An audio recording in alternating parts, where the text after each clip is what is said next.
নমস্কার। Yoga the ancient কালচারে সবাইকে স্বাগতম। আজকের ভিডিওটি খুব মনোযোগ সহকারে দেখবেন এবং এরকম আরও নিত্য নতুন ভিডিও পেতে চ্যানেলটি সাবস্ক্রাইব করে পাশে থাকা বেল আইকনে ক্লিক করে অলে সেট করে দেবেন, যাতে আমার প্রত্যেক ভিডিও সবার আগে আপনাদের কাছে পৌঁছায়। তাহলে আর দেরি না করে আজকের আলোচনা শুরু করা যাক। পদ্মাসন বা সিদ্ধাসনে মেরুদণ্ড সোজা করে বসুন।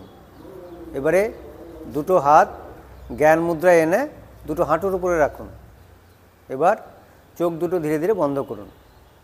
আজকে আমরা ভ্রামরী প্রাণায়াম টেকনিক 1 অভ্যাস করব। এবার দুটো ঠোঁট হালকাভাবে একত্রিত করুন এবং দুটো দাঁতের পাটি একটুখানি আলগা করে রাখুন।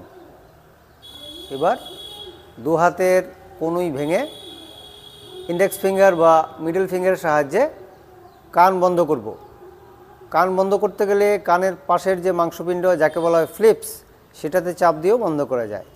এবারে কান দুটো বন্ধ করব এবং আমাদের সমস্ত মনোযোগ দুটো ভ্রুর মাঝখানে আজ্ঞাচক্রে নিয়ে আসব। এবারে মেরুদণ্ড সোজা এবং নমনীয় রাখব।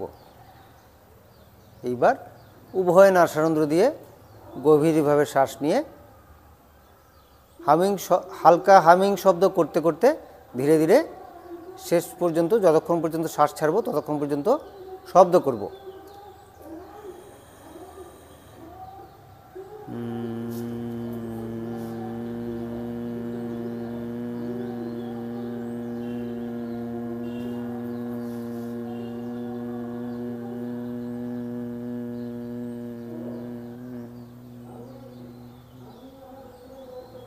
এইভাবে এক মাত্রা হলো, এটা 5 থেকে 10 মাত্রা পর্যন্ত অভ্যাস করব।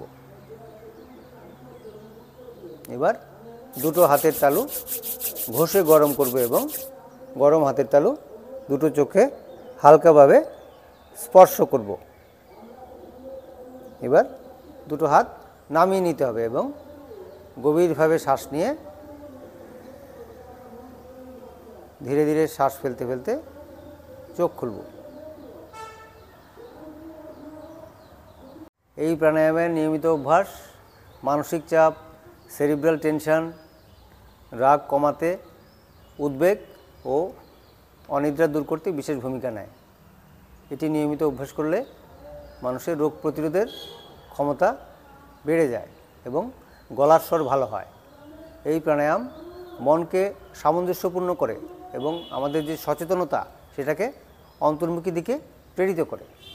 এই প্রাণায়ামে যে গুনগুন শব্দ হয় সেটা আমাদের মন এবং স্নায়ুতন্ত্রের উপর একটি ইতিবাচক প্রভাব বিস্তার করে এবং এই প্রাণায়াম অভ্যাসের সময় দাঁতের পাটি একটু আলগা রাখার ফলে ভাইব্রেশন অনেক বেশি পাওয়া যায়।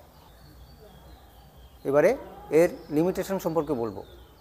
ভ্রামরী প্রাণায়াম শুয়ে থাকা অবস্থায় করা যায় না এবং যাদের কানে ইনফেকশন রয়েছে তারা এই প্রাণায়ামটি করা থেকে বিরত থাকবেন। আশা করি আজকের ভিডিও থেকে একটা স্পষ্ট ধারণা আপনারা নিতে পেরেছেন। এই সম্পর্কে কোনো রকম প্রশ্ন যদি থাকে তাহলে আপনারা কমেন্ট করে আমাকে জানাবেন।